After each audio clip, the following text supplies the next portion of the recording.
सिंगरौली जिले में बीते दिनों जनहित के मुद्दों को लेकर सैकड़ों की तादाद के साथ शिवसेना के पदाधिकारी सीधी जिलाध्यक्ष विवेक पांडे व सिंगरौली जिले के नवागत जिलाध्यक्ष अशोक साह के नेतृत्व में बुनियादी सुविधाएं, सड़क, बिजली, पानी को लेकर जिला कलेक्टर को ज्ञापन सौंपने कलेक्ट्रेट गए थे, जहां कुछ नोकझोंक को लेकर हल्ला हुआ और कलेक्ट्रेट परिसर में धारा 144 के उल्लंघन के मामले में शिवसेना के कुछ लोगों पर मामला दर्ज हुआ।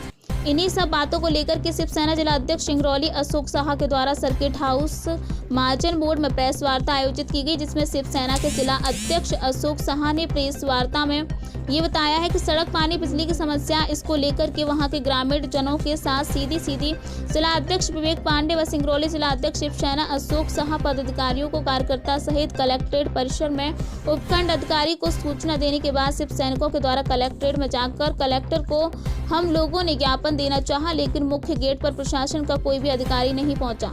हम लोगों ने कुछ देर तक इंतजार किया, लेकिन तब तक कोई प्रतिनिधि नहीं आया, तो हमारे शिव सैनिकों के द्वारा आगे बढ़ा गया, जहां सिविल ड्रेस में पुलिसकर्मियों ने आगे बढ़कर रोकने की कोशिश तो की, लेकिन उन्होंने आरोप लगाते हुए कहा क्योंकि पुलिसकर्मी सिविल ड्रेस में, वर्दी में कोई नहीं था और चेहरे पर मास्क भी नहीं थे, जिसमें कोई पहचान नहीं कर सका।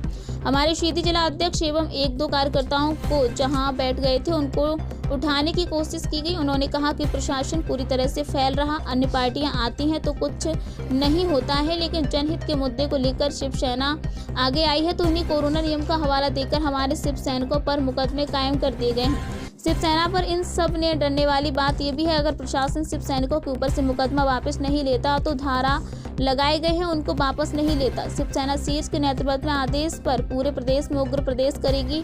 शिवसेना संभागीय अध्यक्ष बीएन त्रिपाठी ने कहा कि जनहित के मुद्दे को लेकर शिवसेना हमेशा मुखर रहेगी। अगर ऐसा करना गुनाह है तो शिवसेना ऐसी गुस्ताखी करती रहेगी। हालांकि उन्होंने ये भी कहा कि हम सब जिला कलेक्टर व एसपी से मुलाकात करेंगे, उनसे ये कहेंगे कि शिवसेना जनहित के मुद्दे को लेकर आपको ज्ञापन देना चाहती है। हमारे किसी से कोई शिकवा गिला नहीं था, लेकिन शिवसेना को दबाने के लिए प्रशासन के द्वारा जो जीव सैनिकों पर धाराएं लगाई गई है वह गलत है, इसको वापस लेने की अपील करेंगे।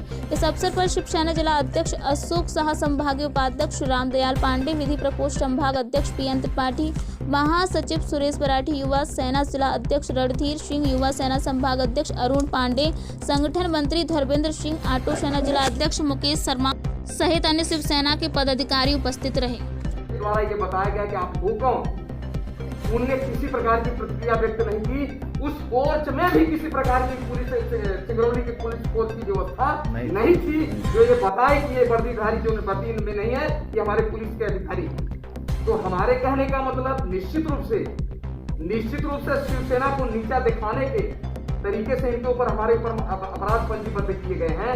नियमानुसार तो स्थानीय प्रशासन को ये जो हमें मजबूर किया वहां जाने तक के लिए ऐसे एसडीएम के खिलाफ, ऐसे पुलिस के खिलाफ मामला पंजीबद्ध होना चाहिए। हम तो जनप्रतिनिधि हैं, हम जनता की आवाज को ऊपर ले जाने का हमारा काम ही है, और जनता की आवाज को रोकने के बाद यदि हमारे ऊपर मामले लगते हैं तो मृत्युदंड की धारा हमारे ऊपर लगाई दी जाए, लेकिन मैं बैक कदापि नहीं। हम निश्चित रूप से 80% समाज सेवा करते हैं। शिवसेना राजनीति की स्थिति तब करती है जब वहां की जनता हमें प्रेरित करती है। हम निश्चित रूप से सुबह से शाम तक एक एक व्यक्ति की समस्या का निदान करते हैं। वर्तमान समय में आप देख रहे हैं, एक बिंदु मैं बताना चाहता हूं कि सिंगरौली ही नहीं, समूचे मध्य प्रदेश में, समूचे भारत में अंग्रेजों की हुकूमत चल रही है। वही व्यक्ति, भाजपा का व्यक्ति यदि अभी गया होता 20 लोग 25 लोग लेकर के, तो वहां किसी भी प्रकार की कोई धाराएं नहीं लगी, एक भी किसी के ऊपर अपराध पंजीबद्ध न होते। और आप देखते चले आ रहे हैं, 2 दिन पहले अभी बहुत सारे जो नवनिर्मित पदाधिकारी थे उनके बीच में भोज का व्यवस्था की गई थी, वहां काफी भीड़ थी, वहां इनने क्यों नहीं तो कोरोना का मामला पंजीबद्ध किया। तो निश्चित रूप से जनता की आवाज को दबाने का प्रयास किया जा रहा है। जनता और आवाज भी देखें आप, आज आप ताजुब कर जाएंगे कि जो 21वीं सदी में भारत उज्जवल भविष्य की कल्पना कर रहा है और वहां दीपक जला करके लोग जो बढ़ रहे हैं, वहां उनको कोई व्यक्ति जघन्य बीमारी हो जाए तो उनके पास रोड की व्यवस्था नहीं है। और ऐसी समस्या को ले जाकर के मेरा कोई मोटो नहीं था धरना प्रदर्शन करने का, मेरा कोई घेराव नहीं था।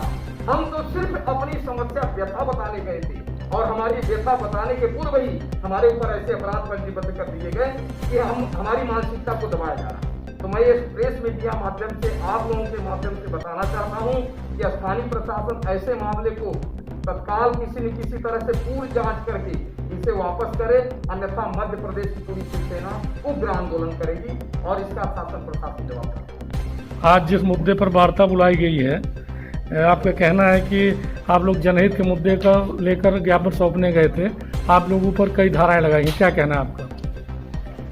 ये जनहित का मुद्दा हम लोग जब रोड, पानी और सड़क को लेकर के गए हुए बसेड़ी के पास में बहुत सारे गांव, 4-5 गांव, तो वहाँ के ग्रामीण जनता निकल के आई उनके साथ और हम सभी शिव सैनिक कलेक्टर महोदय को ज्ञापन सौंपने गए उसी दौरान।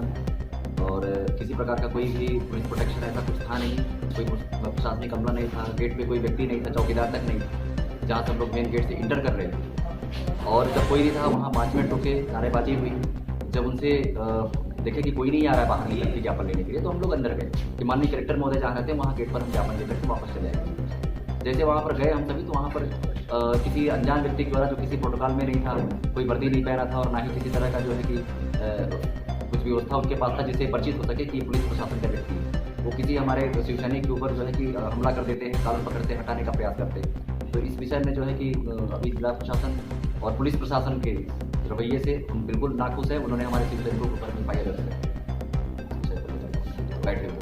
अगला आपका कदम क्या होगा? अगला कदम आज माननीय कलेक्टर महोदय और कप्तान साहब सिंगरौली को आज हम लोग मिलने जाएंगे। कल हमने एक प्रेस विज्ञप्ति जारी करी थी उनके नाम से, उनको दिया भी आवेदन। आज उनसे स्पष्ट बात करना है कि यदि शिव सैनिकों के ऊपर जो भी अवैधानिक रूप से सेक्शंस लगाए गए हैं ITC के कोविड-19 को के अवहेलना के रूप में, तो अगर ये वापस नहीं लेते हैं तो निश्चित ही शिव सैनिक सिर्फ सिंगरौली नहीं पूरे मध्य प्रदेश में उग्र आंदोलन करेगी, बातें होगी और जिसके लिए जिला प्रशासन इसका सपोर्ट। आप लोग ज्ञापन देने के पहले आप लोगों ने कहीं सूचना दी थी? बिल्कुल, ज्ञापन देने से पूर्व ही जो है दंडाधिकारी महोदय को एक ज्ञापन की प्रति मेरे पास उपस्थित, जो कि पहले ही हमने सूचना दे रखी थी कि हमें ज्ञापन फला तारीख को देना है, लेकिन उनका कोई भी व्यक्ति, किसी प्रकार का कोई पुलिस का व्यक्ति वहाँ कर्मी वहाँ पर नहीं था, ना ही कोई उपस्थित था। ये सीधा